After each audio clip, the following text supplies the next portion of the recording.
Welcome to smart commerce and management hub. Smart commerce and management హబ్లో cash flow statement గురించి చూద్దాం.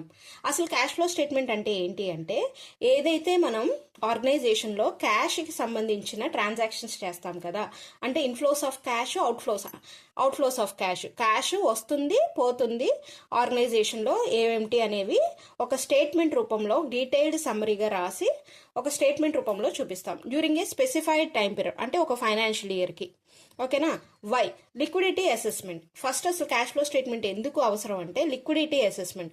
మనకి చేతిలో అసలు క్యాష్ ఇన్ హ్యాండ్ ఎంత ఉంది, ఒక ఇన్వెస్ట్ చేయాలన్నా, లేకపోతే ఒక బ్యాంక్ లోన్స్ ప్రొవైడ్ చేయాలన్నా, అలాగే ఇన్వెస్టర్స్ మన దాంట్లో ఇన్వెస్ట్ చేయాలన్నా కూడా మనకి ఈ లిక్విడిటీ అసెస్మెంట్ అనేది కావాలన్నమాట. Financial health. It provides financial health of the business which helps the stake holders.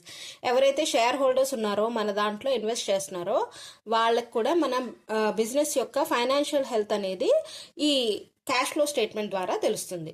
Next, investment decision. It helps the investors and creditors use cash flow information to make the investment decisions. ఏవైతే investment decisions తీసుకోవాలో creditors కానీ మన investors కానీ అప్పుడు first cash flow స్టేట్మెంటే చూస్తారనమాట. Okay, ఒకవేళ మనం వీళ్ళ బిజినెస్లో కనుక మనం ఇన్వెస్ట్ చేస్తే మనకి త్వరగా రిటర్న్స్ అనేవి వస్తాయి అని అనుకుంటారనమాట. ఈ క్యాష్ ఫ్లో స్టేట్మెంట్ చూసి దాన్ని బట్టి డెసిషన్స్ అనేవి తీసుకుంటారు. క్యాష్ ఫ్లో స్టేట్మెంట్ అంటే ఏంటంటే, రకరకాల రూపాల్లో మనకి క్యాష్ ఇన్ఫ్లో అనేది జరుగుతుంది, అవుట్ఫ్లో అనేది జరుగుతుంది. ఎలా అంటే, ఫస్ట్ది ఆపరేటింగ్ యాక్టివిటీస్. అంటే ఏంటంటే బిజినెస్కి సంబంధించిన యాక్టివిటీస్ అనమాట. ఏవైతే బిజినెస్కి సంబంధించిన యాక్టివిటీస్ ద్వారా క్యాష్ అనేది వస్తుంటే దాన్ని cash flow from operating activities అంటాం. ఇది cash received from customers, cash paid to suppliers, ఇవన్నీ ఎగ్జాంపుల్స్ అనమాట. క్యాష్ కస్టమర్స్ నుంచి రిసీవ్ చేసుకుంటాం, సప్లయర్స్కి క్యాష్ పే చేస్తాం. ఇవన్నీ కూడా బిజినెస్కి సంబంధించిన యాక్టివిటీస్ ద్వారా మనకి క్యాష్ వస్తుంది. అలాగే ఇన్వెస్టింగ్ యాక్టివిటీస్.